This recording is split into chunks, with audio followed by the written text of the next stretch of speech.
મારા વાલા પ્રિયો, ઈશુના નામમાં હું શુભેચ્છા પાઠવું છું। શું એક સુંદર દીવાદાંડી તમે જુઓ છો? તે સમુદ્ર કિનારા નજીક આવેલી છે। જ્યારે અમે અહીં વહેલી સવારે આવી પહોંચ્યા હતા ત્યારે અમે તેનો વળતો પ્રકાશ જોઈ શક્યા। દીવાદાંડીમાં પ્રકાશનો હેતુ શું છે? જ્યારે જહાજ દરિયામાં સફર કરે છે અને યોગ્ય દિશા તેને મળી શકતી નથી, દીવાદાંડીમાંથી પ્રકાશ તેમને સૂચવે છે અહીં કિનારો છે।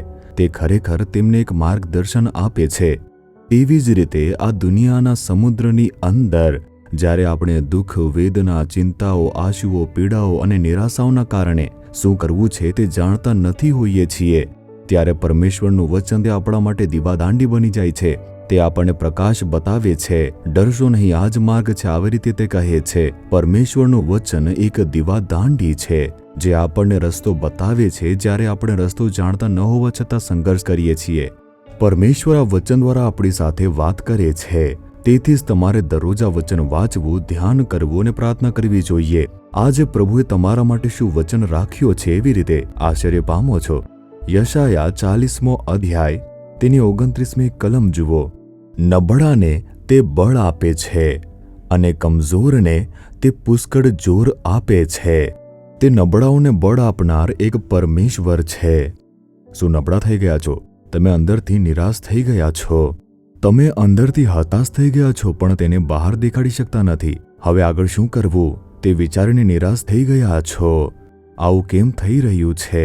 લોકો આવું કેમ કરી રહ્યા છે? આમ વિચારો છો? દરેક વ્યક્તિ નિરાશાની સમસ્યાનો સામનો કરતો જ હોય છે। અબ્રાહમ તે નિરાશ થઈ ગયો તો બાઇબલમાં લખ્યું છે। મૂસા, ઈશ્વરનો એક મહાન માણસ, તે પણ નિરાશ થયો। એલિયા, એક મહાન પ્રબોધક હતો, તે પણ નબળા પડી ગયા। બધા માર્ગમાંથી પસાર થતા જ હોય છે। હું પણ ઘણીવાર ખૂબ જ નિરાશ થઈ ગયો છું।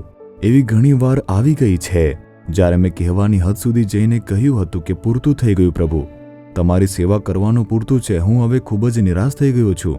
પરંતુ વાં સુધી ઊભો રહ્યો છું। તેનું કારણ શું છે તમે જાણો છો? તે એક પ્રભુ છે જે નબળાઓને બળ આપે છે। જ્યારે પણ હું નબળાઈ અનુભવતો હતો ત્યારે તે મારી નજીક આવીને કહેતા, દીકરા તું ડરીશ નહીં, તું નિરાશ થઈશ નહીં। જો બીજા લોકો કંઈ પણ કહે છે તો શું થશે? લખે તો શું થયું? જો તેઓ તારી વિરુદ્ધમાં થશે તો શું થશે? શું તારા માટે નથી? હું તને સમજનાર પ્રભુ છું, હું તને ઓળખનાર પ્રભુ છું। તું નિરાશ કેમ થાય છે? છેવટે તો તેઓ માણસો જ છે ને। તેને તારી સાથે કંઈ પણ કહેવા દો અથવા કંઈ પણ કરવા દો, તેવી રીતે મને પ્રોત્સાહન આપતા। તે જ કારણથી હજુ સુધી હું સેવક છું। તે તમને નિરાશ થવા દેશે નહીં। આજે તમે નિરાશ છો તેથી તે તમારી સાથે વાત કરે છે, દીકરા, દીકરી, શું તમે લોકો નિરાશ છો?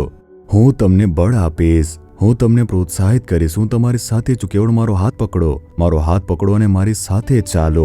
હું તમને આગળ લઈ જઈશ। તમારા પર કાબુ મેળવી શકશે નહીં, તમારો નાશ કરી શકશે નહીં, કારણ કે હું તમારી સાથે છું, તમને બળ આપીશ। તે નબળાઓને બળ આપનાર એક પરમેશ્વર છે।